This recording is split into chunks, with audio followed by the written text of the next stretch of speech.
Boa noite para você que entrou aí agora. Por favor, me respondam se estão... Boa noite, professor. Boa noite. Estão conseguindo ver a tela? Sim, Ah, beleza. sim.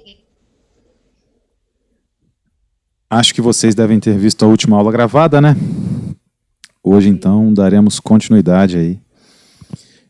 Para não ficar só na legislação, hoje eu trouxe uma análise de mercado para vocês. O mercado de fitoterápicos.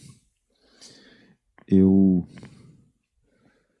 também coloquei um vídeo no final. O vídeo já está lá na plataforma, né? Para vocês poderem dar uma olhada depois, caso não dê tempo de apresentar para vocês hoje. Ou caso também vocês já queiram descansar depois de um dia de trabalho, né? Mas beleza.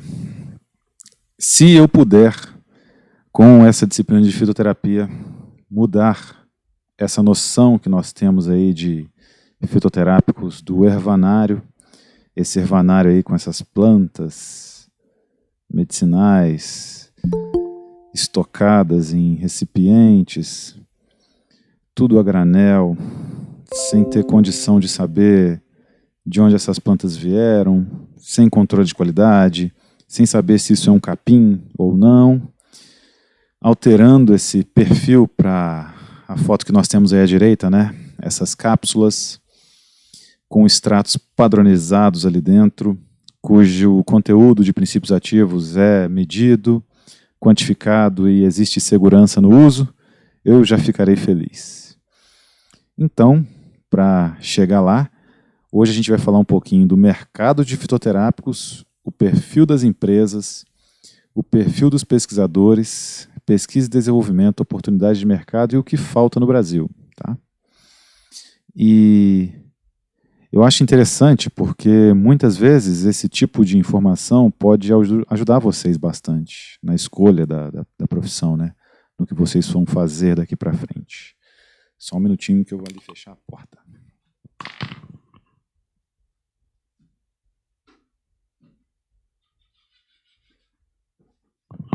E nisso eu vou apresentar para vocês quem são as empresas que estão aí no mercado hoje em dia. São empresas que eu gostaria de apresentar antes de voltar lá para aquele papo de legislação. Essas são as 20 principais empresas ainda da indústria de plantas medicinais e de fitoterápicos por número de registros aí, 2009 e 2015. Percebam aí que várias delas são meio que desconhecidas no nosso meio, né? Herbarium, Ativos, Bionatos, outras mais conhecidas aí como Laboratório Axê. Se você já trabalha numa drogaria, com certeza já viu embalagens desse produto. Lá embaixo também a gente tem a CIMED, indústria de medicamentos, que também é uma gigante do mercado farmacêutico. E aí nós temos a distribuição dessas indústrias e laboratórios por número de registros, tanto no ano de 2009 quanto no ano de 2015. Percebam que lá em 2009, por exemplo, o Laboratório Herbarium, com 61 registros, isso perfazia um total de 8% dos registros de fitoterápicos daquele ano. Então, esses eram produtos que estavam sendo ou pesquisados ou incluídos no mercado ou comercializados. E em 2015 a coisa diminuiu um pouco. Esse número caiu para 28. Só que essa porcentagem relativa do número total de registros aumentou para o Laboratório Herbarium, 13,2%. E se nós formos lá embaixo, total dos registros das top 10, bem aqui, vocês podem ver também que em 2009 havia 215 registros e em 2015 112 registros. Então, o número de registros dos maiores laboratórios, dos 10 maiores laboratórios, também diminuiu ao longo dos anos. Então, menos produtos foram sendo colocados no mercado. Só que, em 2009, esse total era de 28% de todos os produtos existentes sendo registrados. E em 2015, esse número já aumentou consideravelmente para 52,8%.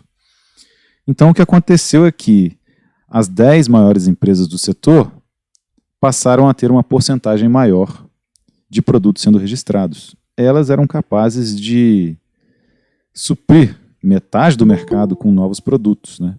Como vocês podem ver aí pelos números.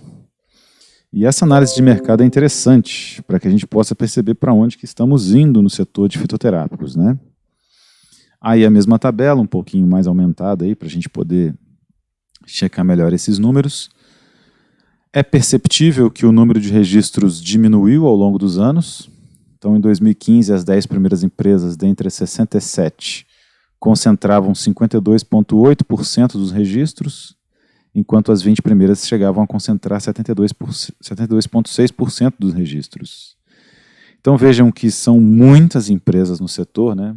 Muitas empresas atuando no setor de fitoterápicos, e as 20 mais concentravam aí em 2015 72% do mercado. Então dá para perceber que houve uma consolidação do mercado nesses anos, nesse intervalo de tempo. Os produtos foram concentrados em grandes empresas, o mercado então se tornou mais consolidado. É normal que, quando existem fornecedores, né, de produtos fitoterápicos que atuam, eles estão ao sabor do mercado também, aquela velha lei, a lei da oferta e da procura, né? E vocês vão de convir comigo que o setor de fitoterápicos trabalha com recursos escassos. Muitas vezes essas plantas podem ser alvo de pragas, elas estão susceptíveis a mudanças climáticas, e isso provoca uma certa escassez nos extratos que são comercializados com essas indústrias. Isso faz com que haja diversas flutuações de preço. Se a indústria não é verticalizada, ela não produz também a sua planta para fazer as extrações e aí entregar a caixa de medicamentos lá para a drogaria poder vender, ela está mais sujeita a isso. E nós veremos que um dos pontos fracos da indústria de fitoterápicos é justamente a questão dos fornecedores, né? E então, quem não tinha condições de suportar essas flutuações de preço, a demanda, a oferta, né, a reduzida oferta de produtos, de matéria-prima, acabou sendo integrada aos maiores laboratórios que tinham condições de estocar extratos ou de produzir seus próprios extratos.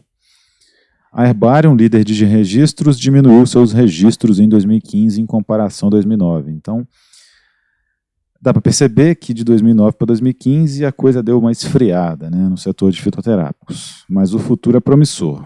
Podem ficar tranquilos quanto a isso. Mais promissor para vocês do que para mim, né? Professor, Pois não?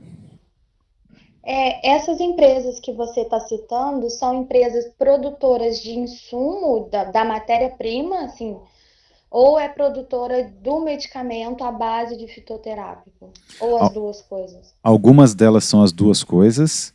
2/3 dela, que nós vamos ver nessa próxima informação nesse slide, são produtoras apenas dos produtos finais. Então, 1/3 delas produz tudo. As demais dependem dos fornecedores. E essa aí... Pode falar. Pode falar. Os laboratórios de manipulação que trabalham também com fitoterápico, eles entram também nessa contagem ou é uma indústria, tipo assim, é uma indústria à parte? Eles não entram nessa contagem. Aí são os grandes produtores que comercializam no mercado varejo. Tá, entendi. As farmácias de manipulação, elas são muitas e elas compram os princípios ativos, os extratos já padronizados de alguns desses fabricantes. Só que não, elas não têm condição de comercializar isso no varejo, né? Entendi. Beleza? Tá joia, respondido. E essas aí, ó, são as empresas que, vamos dizer assim, que entre 2009 e 2015 adquiriram outras empresas menores, né? Então essa aí é a relação dessas empresas adquirentes e adquiridas nesse período. Então você pode perceber ali que a Axê comprou a Asta Médica, a Biosintética e Merck. Se você trabalha em drogaria, você com certeza já viu aquela caixinha do laboratório Axê, né? Tem a mesma cor, só que não está escrito Axê, está escrito biosintética. Foi uma compra da marca, né, do laboratório pela Axê, e aí eles passaram a produzir os produtos com a mesmas características, né, visuais ali, apesar do nome do laboratório continuar sendo biosintética. E muitas dessas empresas adquirentes aí, ó, as 16 empresas, operam também na produção de fitoterápicos, só que não com esses nomes. Os nomes continuaram sendo os nomes antigos, né? E a origem do capital dessas 10 empresas, dessas 16, é estrangeira, mostrando a atividade deste mercado para as empresas multinacionais. A atratividade, né? Então, por mais que o mercado tenha dado uma esfriada no número de registros, né, se a gente for transpor aí o número de registros como atividade do mercado, formos analisar dessa forma, o número de registros diminuiu, só que a aquisição de empresas do setor aumentou bastante, do setor farmacêutico, né? E por mais que não tenha empresas nacionais vigorando aí entre essas grandes empresas adquirentes, isso mostra que o nosso mercado é muito atraente para o mundo. Entre as de capital privado de origem nacional, que estão mostrando estratégia de crescimento no mercado, né, destacam-se o Laboratório Axê e a Hipermarcas. Cada um deles adquiriu 3 empresas nesse período de 2009 a 2015. E aí entra aquela informação, aquela condição do nosso mercado que você ressaltou. 2/3 dessas empresas são produtoras finais. A maioria das empresas relatou, portanto, problemas com fornecedores. Tanto por entraves no processo burocrático, que é o que nós já discutimos na aula passada, tanto por condições de acesso ao patrimônio genético, que também discutimos na semana passada. E também existe uma ausência de agricultores qualificados para fazer plantações que mantenham a qualidade das plantas. Não os de agrotóxicos, colheita na época adequada, etc. Não os de agrotóxicos, o autor do trabalho colocou essa informação, mas na verdade nenhum agricultor quer usar agrotóxicos. Ele usa porque não tem outro jeito. Os agrotóxicos são bem caros, os defensivos agrícolas são bem caros. Quando não tem outro jeito, tem que colocar. E colheita na época adequada é uma condição interessante porque, como eu havia comentado com vocês, as plantas estão sujeitas a variações, inclusive nos horários do dia. As estações, o aumento das chuvas, a seca, altera a produção de metabólitos nas rotas biosintéticas do vegetal. E esses metabólitos, se alterados, trazem uma melhoria na produção dos extratos ou um prejuízo na produção desses extratos, né? Então é interessante que o agricultor tenha a condição de fazer um manejo, garantir, né, que o manejo daquela espécie vai fazer com que o extrato lá na frente tenha uma concentração ideal de princípios ativos. Vocês já devem ter passado por algum eucaliptal depois de uma chuva, e aí percebem aquele cheiro de eucalipto, né? As espécies vegetais, geralmente, aumentam a produção de óleos essenciais no período chuvoso, justamente porque elas sabem que a chuva vai cair e vai tirar aquele óleo essencial das folhas. Então aumenta-se essa produção de óleos essenciais. E essa é uma condição que pode ser explorada. Vamos dizer que eu queira fazer essência de eucalipto na minha fazenda, no meu setor de produção. Eu irrigo esses eucaliptos antes da colheita, 1 ou 2 dias antes da colheita das folhas, né? Posso utilizar isso ao meu favor. Essas são estratégias comuns dentro do setor de produção de fitoterápicos, né? Qual que é o perfil dessas empresas, então? Vamos para o faturamento, né? A maior parte das empresas aí está na faixa acima de 10 milhões de faturamento, sendo 7 acima de 50 milhões de faturamento anual. Vejam que é um mercado promissor demais para todas essas empresas. Elas têm bastante capital para fazer investimentos em pesquisa e desenvolvimento, né? Entretanto, é importante destacar que somente em 2 empresas o percentual que os fitoterápicos representam é superior a 5%.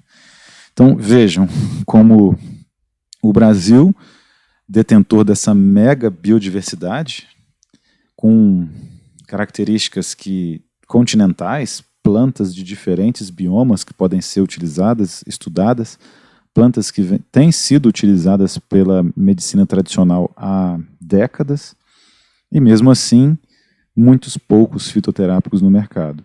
O setor é milionário, pode investir em pesquisa e desenvolvimento, mas mesmo assim, apenas 5% dos produtos é constituído de fitoterápicos.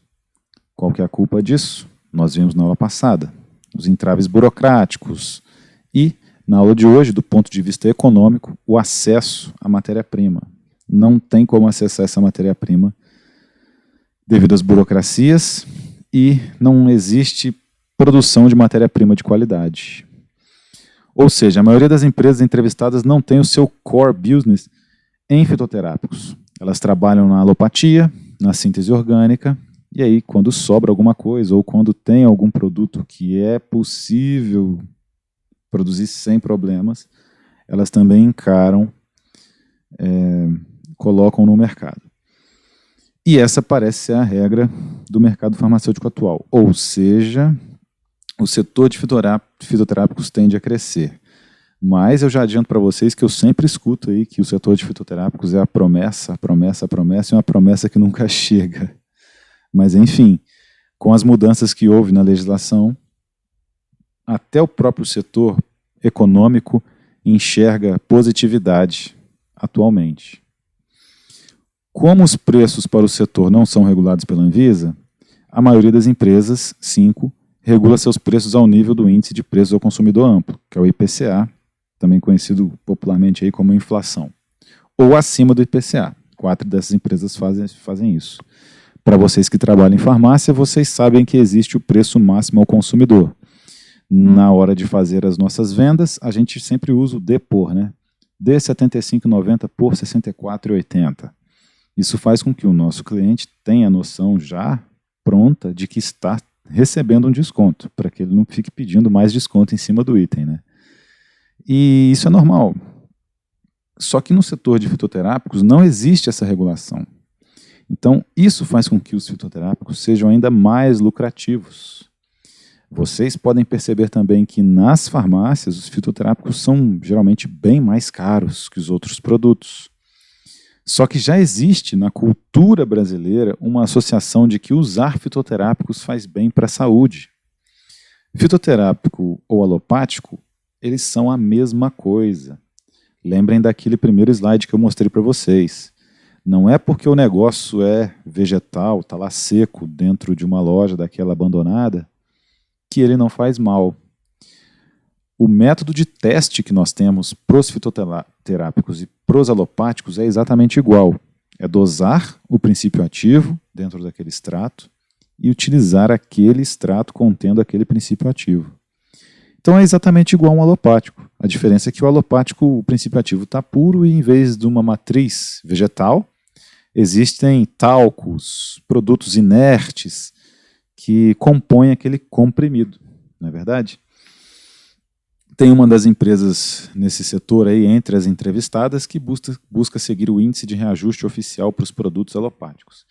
Então, esses produtos acabam ficando bem caros e, pelo fato do brasileiro ter essa noção de que fitoterápico é melhor, ele acaba comprando os fitoterápicos mesmo assim, desde que ele tenha condições financeiras para isso. E boa parte dos brasileiros tem essa condição.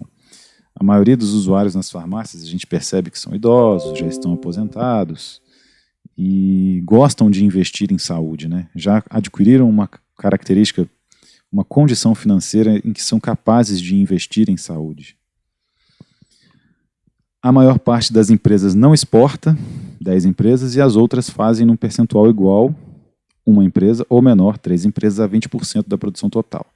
Então, no caso do laboratório Axê, que nós vimos ali, existem 2 produtos que são exportados. Um é o Fitoscar, podem procurar aí depois no Google. Ele é produzido a partir do chapéu de couro, é uma pomada cicatrizante, e o outro é o Axeflan. Ele é um analgésico local, vendido no formato de pomada, creme e spray. Esses são vendidos na Europa, inclusive, muito mais do que aqui no Brasil. Essa questão de utilizar os medicamentos fitoterápicos em detrimento dos alopáticos tem surgido no mundo todo, vamos dizer assim, é como se fosse uma senoidal, né? Se vocês não conhecem a farmacopeia brasileira ainda, vão conhecer nessa disciplina. A farmacopeia brasileira é um compêndio, né? É um livro que reúne todas as formulações dos medicamentos que podem ser comercializados no Brasil. Então, todas as farmácias de manipulação adotam as fórmulas existentes na farmacopeia brasileira. E a primeira edição, que é de lá de 1926, ela tinha várias plantas medicinais.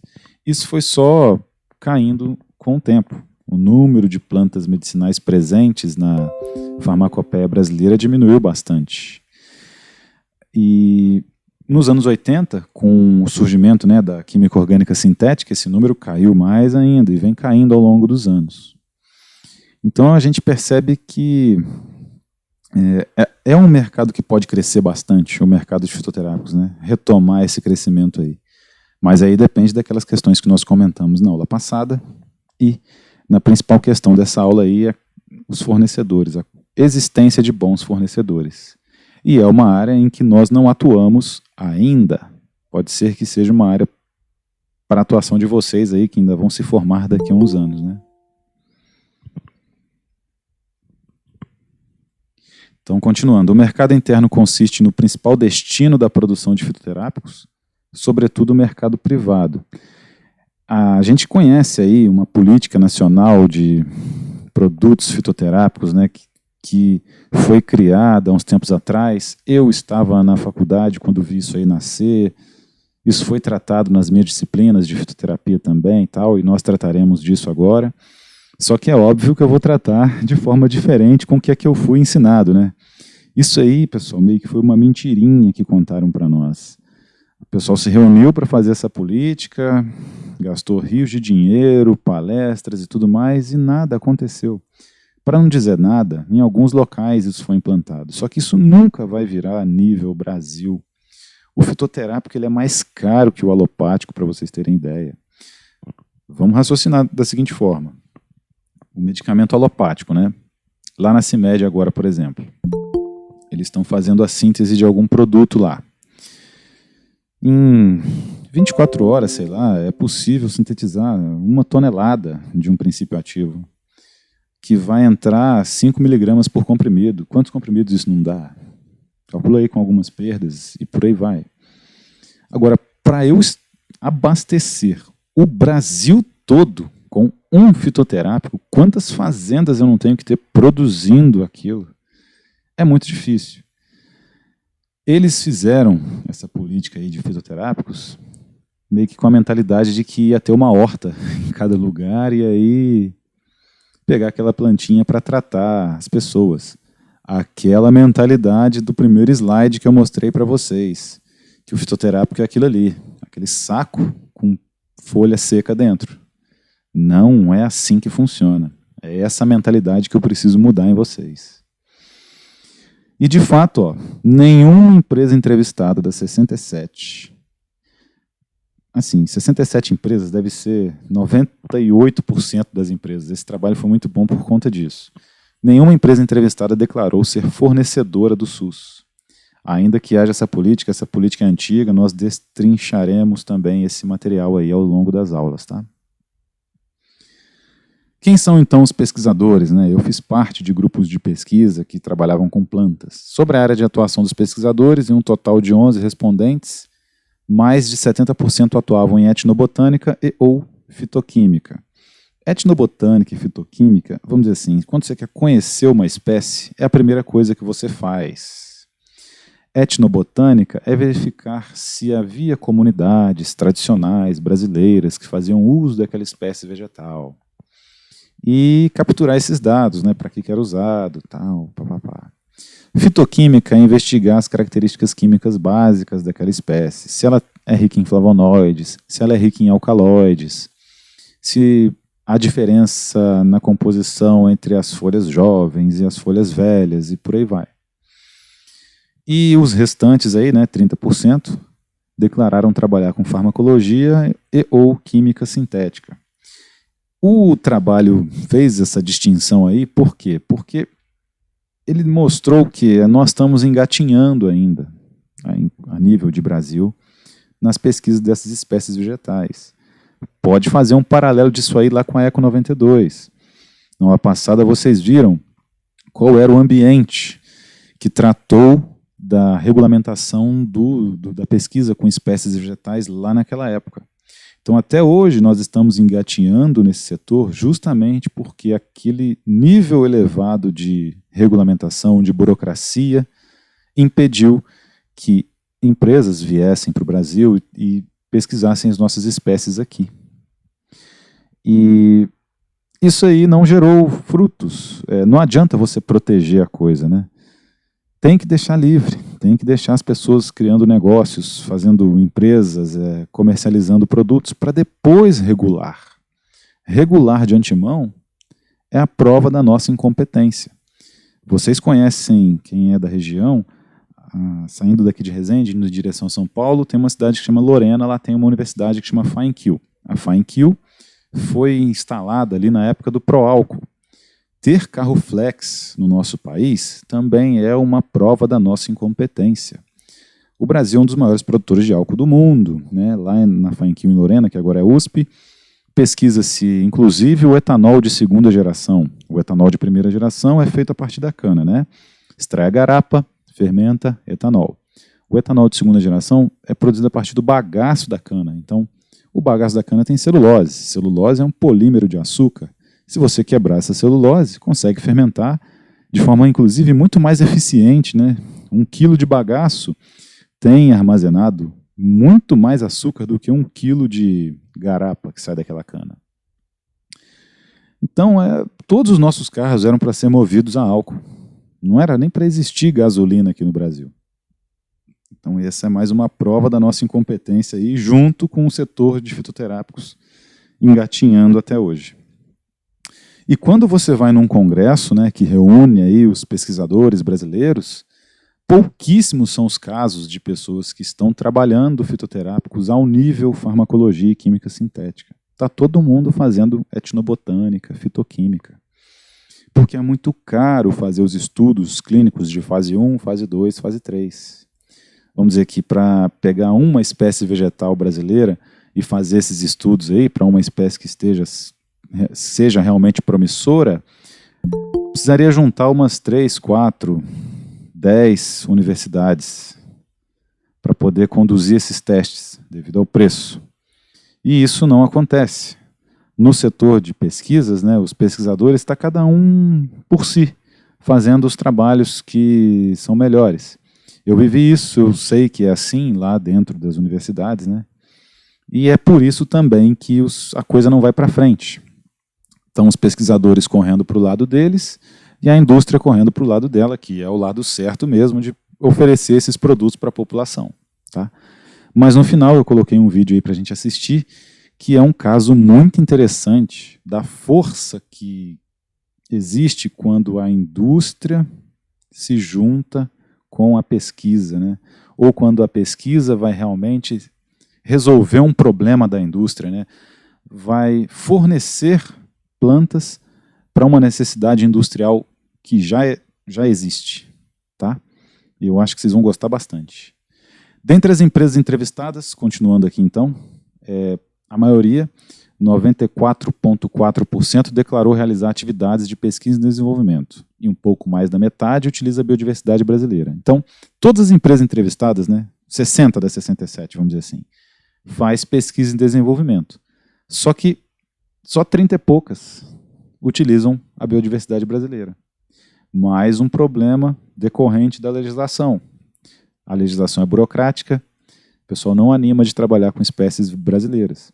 A empresa prefere trabalhar com uma espécie chilena, indiana, chinesa, do que com uma espécie brasileira e ter aquele monte de burocracia para poder lidar. Para sua realização, 5 empresas fazem uso do patrimônio genético da biodiversidade, 3 têm somente acesso e 2 fazem coleta. Então, nessa porcentagem aí de utilização da biodiversidade, só 5 estão fazendo uso realmente para pesquisa. 3 estão fazendo só acesso, estão só indo lá coletar a planta, assim como as outras 2 aí que estão fazendo coleta, né? Vamos dizer assim. Então, elas não estão realmente pesquisando, pelo menos do ponto de vista legal. Elas podem estar pesquisando já, mas do ponto de vista legal é só simplesmente pegar a planta e a outra coletar. Acesso é pegar a planta para fazer extrato. Coleta é pegar a planta para fazer uma essicata, depositar no herbário e identificar que planta é aquela. Essa é a diferença entre acesso e coleta. Espera aí que eu já estou perdido aqui. Vamos lá. A maior parte das empresas entrevistadas, 10, faz uso de proteção intelectual de novos processos e produtos, como nós tínhamos comentado na última aula, né? Se vocês viram o vídeo lá da Eco 92, que eu coloquei para vocês, o grande problema que não fez com que os Estados Unidos assinassem, né, a Convenção sobre Biodiversidade foi justamente a questão de patentes. Então, naquela época, se você quisesse vir para o Brasil, pesquisar espécies vegetais, e aquela era a época, perdemos o bonde, né? Então não conseguimos nos desenvolver na hora certa, na hora que o mundo estava precisando das plantas. Você teria que compartilhar com o país tecnologias protegidas por patente. Quem faria isso em sã consciência? Ninguém. Então foi a partir do momento em que houve, né, a possibilidade de proteger os processos e os produtos por patentes que essa pesquisa começou a acontecer no Brasil. É impossível patentear a vida. Por exemplo, não é possível patentear o oxigênio, não é possível patentear a insulina. Só que o processo de produção de insulina por via biotecnológica, inserindo o código genético que sintetiza essa proteína em uma bactéria, que é a Escherichia coli, e a biofermentação da Escherichia coli num fermentador, sei lá, de 3 toneladas, e depois a purificação da insulina e o produto gerado, eles são patenteáveis. E isso não era possível com a legislação anterior. Essa tecnologia deveria ser quebrada, né, vamos dizer assim. As patentes utilizadas no processo de pesquisa dos fitoterápicos brasileiros deveriam ser quebradas e entregues, transferidas para o país. Ninguém vai fazer isso, né, cara? Então foi isso que nos deixou aí nesse hiato em relação aos produtos fitoterápicos. Agora que é possível, essas pesquisas continuarão a aumentar cada vez mais. 9 empresas afirmaram ter depositado pelo menos um pedido de patente entre 2003 e 2013, e a grande maioria de titularidade da própria empresa. Então a própria empresa foi e fez a patente, mesmo naquele ambiente pré-2016, que é quando a lei foi promulgada. Então é por isso que eu estou dizendo para vocês que o futuro é promissor. Nós estamos avaliando aí o passado para depois a gente chegar no panorama atual, né? O que o pessoal reclama, então? É que diversos problemas com a Anvisa, Segem e Instituto Nacional de Propriedade Industrial, que é o INPI, foram citados para a realização das atividades de pesquisa e desenvolvimento. Então, tanto o pessoal das universidades que faz as pesquisas, né, nós também na UBM, por exemplo, quanto a pesquisa, os setores de pesquisa e desenvolvimento das indústrias, tem uma série de problemas aí com essas agências.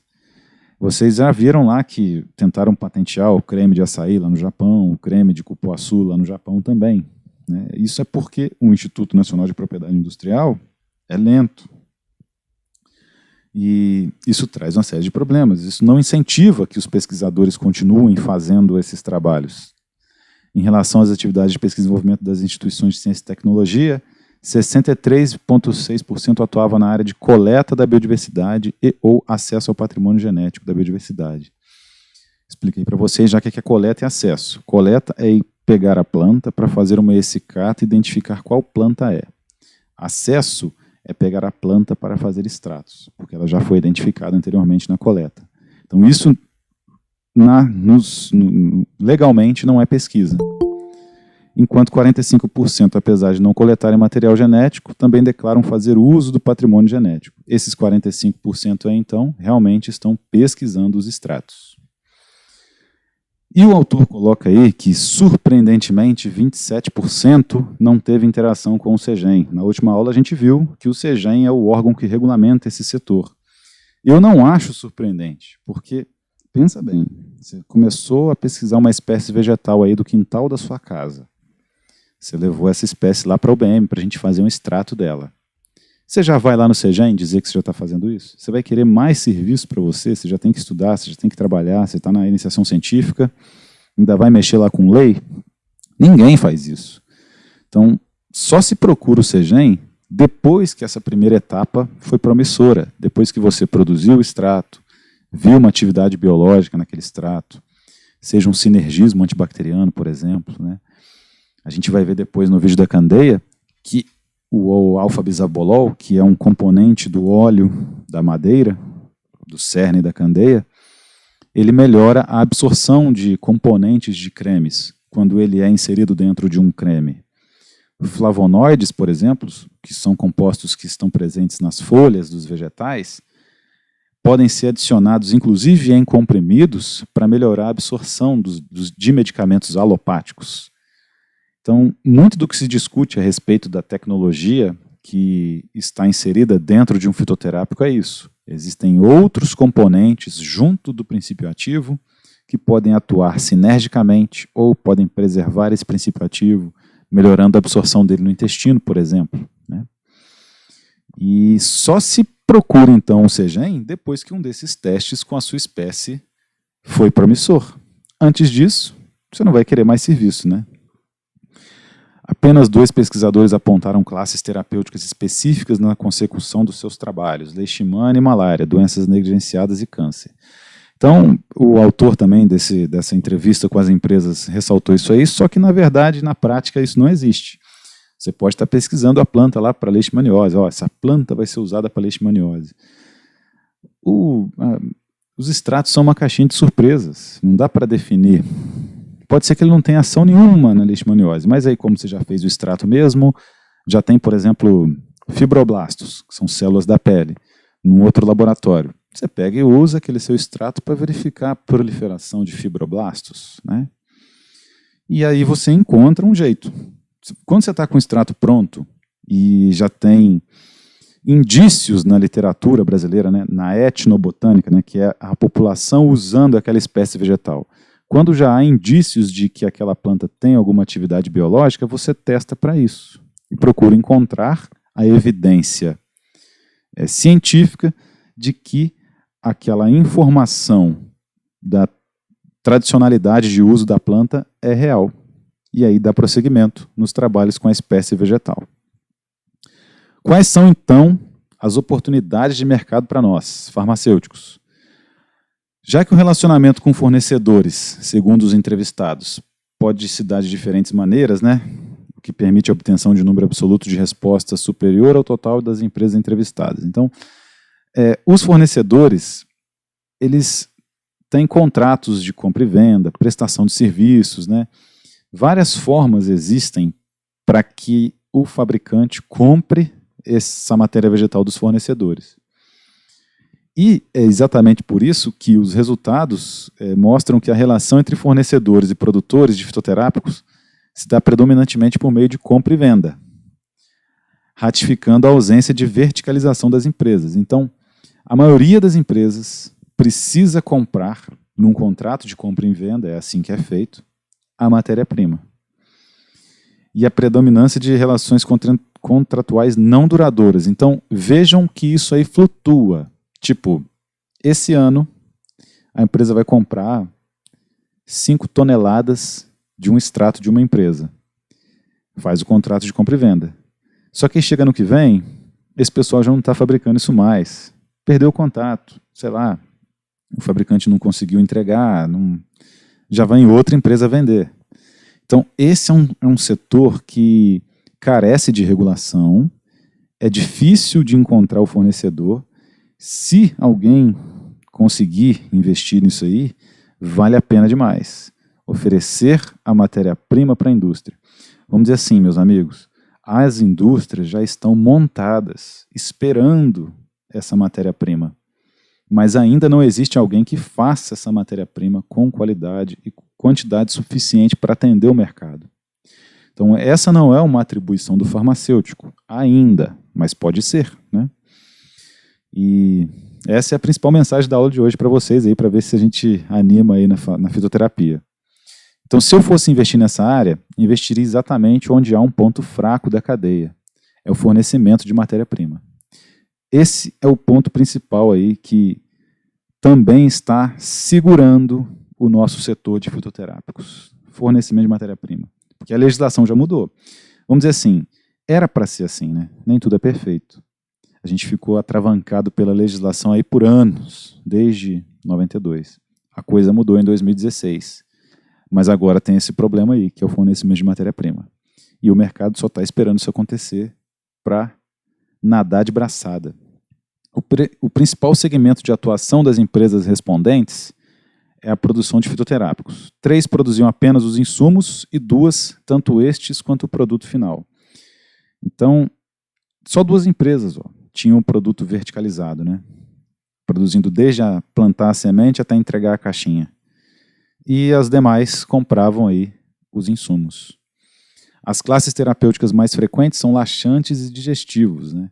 Então, pode pesquisar aí o preço do Naturete. É mais barato comprar um Lactopurga, vem, se não me engano, um blister com 4 comprimidos, deve custar uns R$ 3,27, em relação aí ao Naturete. Só que a população brasileira compra Naturete. Os idosos adoram o Naturete, porque na cabeça dele, ele está tomando aquele chá que a avó dele fazia. E ele confia mais na planta do que no medicamento, né? Então, o marketing para o setor de fitoterápicos já está até pronto, nem precisa fazer. É só produzir, é só fazer. Quer seja trabalhando junto a um grande laboratório desse, caso você consiga, né, fazer um estágio, trabalhar lá, ou na sua farmácia de manipulação também. É possível comprar esses extratos, só é difícil encontrar quem venda. A não ser que você mesmo produza, né, numa fazenda ou algo assim, essas espécies. É possível acontecer. Depende da gente, né? O que falta no Brasil, então? No quesito regulação, foram apontadas faltas de padronização do grau de concentração dos extratos e uma ausência de normativa clara e específica para controle e fiscalização de espécies vegetais utilizadas na fabricação de fitoterápicos. Percebam que isso aí é um ambiente pré-legislação de 2016 aí, que foi aquela que eu mostrei no final da aula passada. Então ainda era assim, não tinha padronização do grau de concentração dos extratos, que continua não tendo, né? E fiscalização dos fabricantes. Então esse é um ponto ruim. Se você for contratado por um fabricante desses e conseguir implantar isso, um controle de qualidade robusto e a capacidade de produção anual, você chegou no céu. E porque essa aí é a principal dificuldade de relacionamento com os fornecedores. A empresa tem que comprar aquele insumo, fazer o controle de qualidade depois que ela comprou, para garantir que aquilo ali não é capim, para garantir que é a planta mesmo que ela comprou, e depois fazer o controle de qualidade do produto final. Essas 2 análises em cada compra. Inicialmente na amostra e depois na entrega do produto. Aí, por exemplo, um laboratório Axê compra lá 5 toneladas de Senna alexandrina. Faz o extrato, faz o controle de qualidade, depois ela vende isso para manipulação, entendeu? É assim que funciona normalmente. A normativa da Anvisa foca na qualidade do produto final e não na dos fornecedores. Isso também acontece até hoje. O que obriga essas empresas produtoras aí de produtos finais a terem a responsabilidade deste controle devido a uma baixa qualidade nos insumos e a não regulação deste setor. Ainda é muito mal regulado, está engatinhando. Uma das empresas, inclusive, afirmou que o principal entrave para desenvolver os fitoterápicos a partir da biodiversidade brasileira é a burocracia para estabelecimento de convênios nas parcerias com instituições públicas. Como eu disse para vocês, os pesquisadores das instituições públicas estão lá, sendo financiados pelo dinheiro dos impostos, né? Mas eles não estão voltados para produtos que realmente têm condição de existir no mercado. É aquele negócio, né? Isso não é normal. Não é normal que seja assim. Mas existem muitos funcionários públicos, professores das universidades em que eu estive, que se ele trabalhar mais ou menos do que ontem, ele trabalha menos hoje e está tranquilo. No final do mês ele recebe a mesma coisa. A gente sabe que tem gente assim. E entre os professores dessa área de fitoterápicos, existem muitas pessoas assim. Então a coisa não vai para frente. Mas eu vou mostrar para vocês um exemplo bom, que é o exemplo da candeia. E aí vocês vão ficar aí mais animados. E essa burocracia aí também atravanca o processo. Existem professores excelentes que estão lá com espécies vegetais prontas para se tornarem produtos. Ele precisa transmitir essa tecnologia para a indústria. Mas ele não quer fazer isso de graça também. Ele precisa de alguma remuneração, nem que seja simbólica. Ele precisa, por exemplo, que essa indústria se comprometa a fazer uma doação, por exemplo, para um hospital na cidade em que ele estava trabalhando, sabe? E é difícil de estabelecer isso aí. Não tem previsão legal para isso. Mas na legislação mudou uma coisinha já, né? Se você for uma pessoa jurídica ou microempresa ou pequena empresa, ganhando, né, faturamento anual igual ou menor que R$360 mil, você não precisa repartir benefícios. Então isso já facilita a questão. Muitas vezes esses laboratórios pequenos, que são comprados, né, pela Axê, pela Hipermarcas, ele continua lá justamente porque ele tem esse faturamento menor do que R$360 mil por ano, para ele continuar pesquisando sem precisar repartir os benefícios. Entendeu? A malandragem. E tem que ser assim, porque senão ninguém aguenta, né? Já entre as instituições de ciência e tecnologia, a principal reclamação é o funcionamento dos núcleos de inovação e tecnologia, que é o INPI lá, a Anvisa. Eles não estão preparados para atender suas demandas de redação das patentes e de comercialização das mesmas. Essa lentidão desanima o mercado, desanima completamente. Se você quiser patentear alguma coisa no Brasil, é difícil. Eu acompanhei um caso lá em Viçosa, enquanto estive lá, um mecânico, uma vez cortou o dedo na oficina dele, o aconselharam a passar urucum. Vocês conhecem o urucum, né? Já existiu esse urucum aí em várias séries de índios, novelas e tudo mais. É aquela plantinha cuja semente é vermelha, é tempero também, né? Entra naqueles temperos lá, coloral e tudo mais. E deu certo. O machucado dele cicatrizou, ele resolveu fazer uma pomada com urucum. Ele perdeu o casamento, a casa, o carro, e 16 anos depois, ele conseguiu patentear a pomada de urucum. Então vejam que dificuldade. Isso mata mais o setor do que qualquer outra coisa. Então, se isso mudar, e com certeza mudará nos próximos anos, melhorará, o setor de fitoterápicos será cada vez mais promissor para a geração de vocês. Essa aí é a lei, né, que nós trataremos posteriormente, foi promulgada em maio de 2016, então tudo que nós falamos aí agora era meio que um ambiente anterior à lei, né?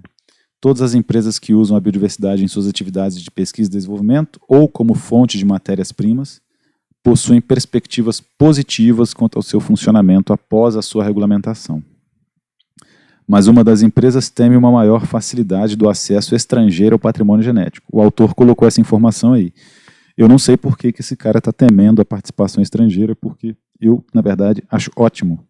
Se uma empresa dessas quiser se instalar aqui em Resende para pesquisar uma planta lá do Parque Nacional do Itatiaia e aí plantar diversas mudas e produzir os extratos, porque ninguém vai sair desmatando, meus amigos, quanto mais uma empresa estrangeira se instalando em pleno 2020 aqui no Brasil. No mundo inteiro, a regra é manejo sustentável, né? Vai ter gente desmatando também, como vocês vão ver lá na história da candeia. Mas, atualmente, é difícil disso acontecer quando uma empresa estrangeira se instala aqui. Existe uma que está instalada lá em Manaus, a Novomed, agora eu não sei se ela é estrangeira ou não, mas com certeza tem capital estrangeiro nela. Ela se instalou lá, se não me engano, em 2019, com a prerrogativa de se tornar a primeira empresa a produzir um fitoterápico da Amazônia. Vejam que com a maior floresta tropical do planeta ainda não temos um fitoterápico genuíno de lá. A empresa veio e se instalou para isso. Mas aí, a burocracia, Esses problemas com patentes vão atrasando a coisa, né? Em relação ao mercado, aos quais se destinam os produtos fitoterápicos, poucas empresas exportam e nenhuma das empresas declarou ser fornecedora do SUS. Então, nós vamos destrinchar aí essa política nacional de fitoterápicos, que foi estabelecida há tempos atrás, uma mentirinha legal que todo mundo caiu nela. O texto é lindo, é maravilhoso, é inspirador, mas na prática não funciona, tá? E a gente vai poder analisar isso aí. Beleza? Dúvidas, comentários, sugestões, estou à disposição de vocês aí, meus amigos. E depois tem o vídeo para a gente ver, mas eu queria deixar para vocês verem em casa, né? A gente não precisa ver juntos aqui. Podem ficar à vontade.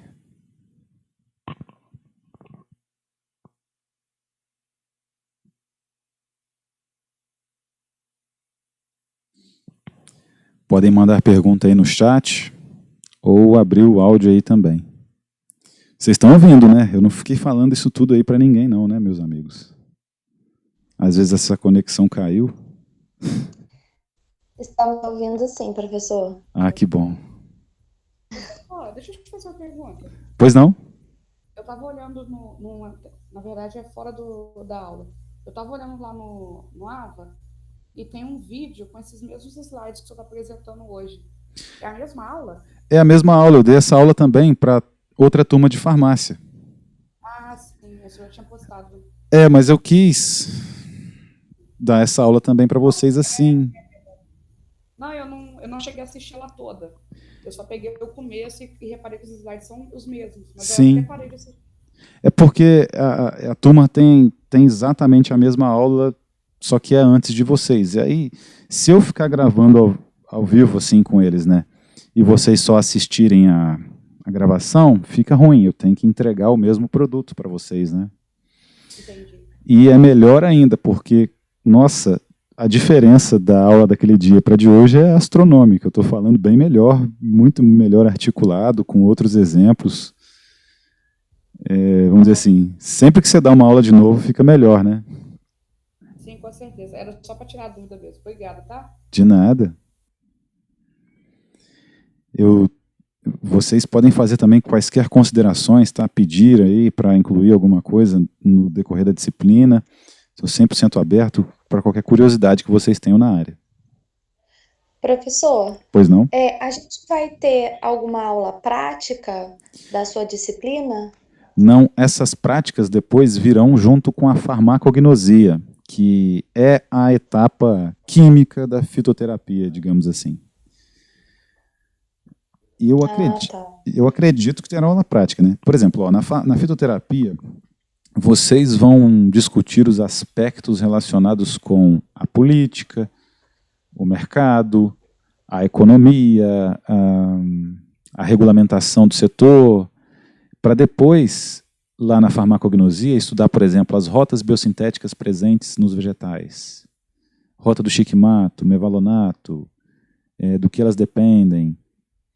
Por exemplo, os flavonoides participam de qual rota? É uma rota única? É uma rota híbrida? Como eles são produzidos em qual órgão? Como é que eles são extraídos? É preferível utilizar acetato de etila? O acetato de etila tem uma afinidade maior para os flavonoides, então você faz uma mistura, por exemplo, de hexano e acetato de etila para um extrato de folha. A clorofila, que tem na folha, né? Por isso que a folha é verde, vai para o hexano, porque o hexano é apolar. O acetato de etila tem uma polaridade intermediária. Então, esses compostos de polaridade intermediária migram para o acetato de etila. Hexano e acetato de etila formam uma mistura bifásica, tipo água e óleo, entendeu? Quando você mistura aquilo dentro de um funil de separação, ocorre essa migração, você separa o extrato de acetato de etila e separa o hexânico. O extrato hexânico é rico em compostos apolares, gorduras que tem naquela folha, clorofila, coisas que geralmente não têm muita ação farmacológica. Aí você pega o extrato em acetato de etila, faz uma cromatografia, isso tudo vocês vão ver na farmacognosia. É a parte prática. Nossa, já me apaixonei. Que bom, que bom. Quando você vê o vídeo da candeia, nossa, aí já era. Você vai gostar demais. Tenho certeza. Então tá bom. Glenda Michelato, acho que pronunciei seu nome certo. Professor, o senhor deu o exemplo de um rapaz que fez um creme de semente de urucum e acabou perdendo várias coisas. Ele perdeu por ter dado entrada no Segem? Ele teve que ir para o Rio de Janeiro, escrever, pagar alguém para fazer o documento da patente, ir lá, patentear. Isso envolve várias taxas para que ele fizesse isso.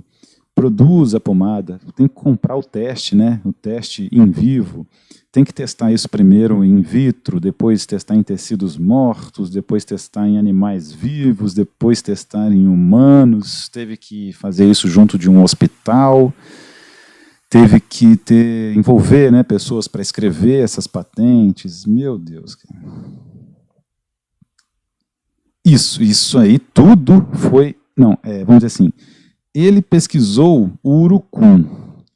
O urucum ele tinha em grande quantidade, é uma planta conhecida, é uma planta que é utilizada pelo, vamos dizer assim, comunidades tradicionais, só que o urucum se enquadra numa outra característica de fitoterápico que nós veremos nas próximas aulas. É o produto tradicional fitoterápico. Ele não necessita necessariamente de todos esses testes. Mas ele quis produzir, de acordo com a Anvisa, para você colocar um produto que tem ação cicatrizante no mercado, precisa desse teste, por exemplo, em ratos. Atividade cicatrizante de extratos em ratos. Então você pega o rato, faz uma ferida nas costas do rato e vai passando o seu creme em 30 ratos. Você fez uma ferida nas costas de 120 ratos, né? 4 grupos de 30. Você vai passar em 30 ratos a sua pomada com urucum na concentração de 10%. Mais 30 ratos feridos. Você vai passar a sua pomada de urucum na concentração de 30%. Nos outros 30, você vai passar a sulfadiazina de prata, por exemplo, que é uma pomada que existe no mercado. Vocês, se trabalham em farmácia, já conhecem, né? É bastante comercializada. E no outro grupo você vai passar só a base da sua pomada de urucum, sem o urucum, entendeu? Esses 120 ratos, você vai passar a pomada neles todos os dias, talvez até 2 vezes ao dia. E depois de uma semana, 6 ratos desses 30, você vai matar e arrancar esse tecido das costas dele que já estava cicatrizando. Passou uma semana, você vai pegar 6 ratos de cada grupo, entendeu? 6 ratos de cada grupo, de semana em semana, coletando esse machucado quase sarado das costas dele, depois mata o rato e beleza. Esses tecidos que estão em regeneração serão avaliados. Então vão ser coradas, né, as células ali presentes. Existem colorações diferenciais para fibras de colágeno, fibroblastos, fibrócitos, células que estão presentes na pele. Se os ratos que passaram a sua pomada tiverem mais, por exemplo, fibroblastos, do que aqueles ratos em que foi aplicada a sulfadiazina de prata, ou em que foi aplicada apenas a base da pomada sem o urucum, o seu produto tem atividade cicatrizante, você pode comercializar. Só que vai pagar para fazer isso. Vai pagar os ratos, o profissional, o teste. Esses testes dão errado, os ratos morrem, o biotério é sujo, os ratos pegam algum fungo lá. E é triste, é difícil. No artigo 10 lá, né, ele poderia pesquisar essa planta sem repartir benefícios, mas ele teria que pagar tudo isso do bolso dele. Mesmo assim, né? Então ele teria que pagar alguém para fazer o extrato de urucum, né? Por ele não ser um acadêmico e não entregar isso para nenhum professor de universidade para fazer para ele, justamente porque ele queria patentear a coisa, demorou esse tempo todo. Agora, ele tinha condições financeiras de fazer, só que ele teve que vender tudo que ele tinha e perder até o casamento por conta disso. A gente acabou assistindo palestras dele lá em Viçosa. Não dava o direito para ele usar ou vender livremente os produtos. Não. Dá o direito, se ele patentear, sim. Né? Então, agora, qual que é a situação dele? Ele conseguiu patentear o produto e tem um laboratório lá em Viçosa. Lá. Vocês conhecem o shampoo Haskell? É feito lá em Viçosa. Então, lá tem alguns laboratórios assim. E tem, eu acho que é Bionatos, alguma coisa assim. Está produzindo a pomada dele de urucum. E a maioria, sabe onde que é vendida? No exterior. Pasmem, olha que maravilha. Agora ele recuperou tudo, casa e carro, mas o casamento não.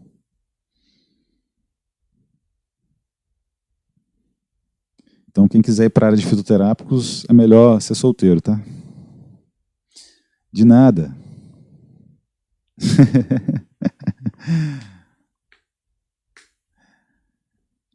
Estamos combinados então, meus amigos. Quaisquer dúvidas, fico à disposição de vocês no WhatsApp. Tá fora já, Natália? Não, mas então, o mercado agora está mais promissor. Eu acho que não será tão difícil assim. Calma.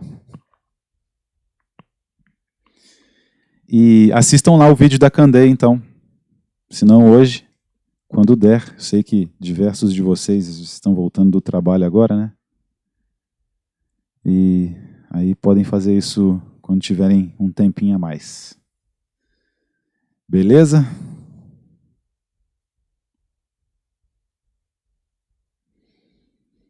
Ficamos por aqui, então. Boa noite para vocês, bom descanso. Até semana que vem.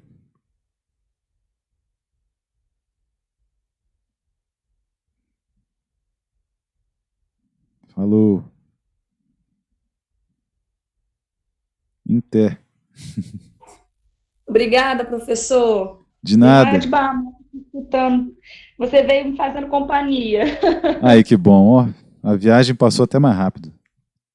Deu para aproveitar um pouquinho para pegar um pouco aí a aula e ver as dicas aí de fitoterapia, que o mercado está promissor aí para a gente, então, quando a gente se formar daqui a 3 anos. Com certeza. Falou aí, boa noite. Boa noite.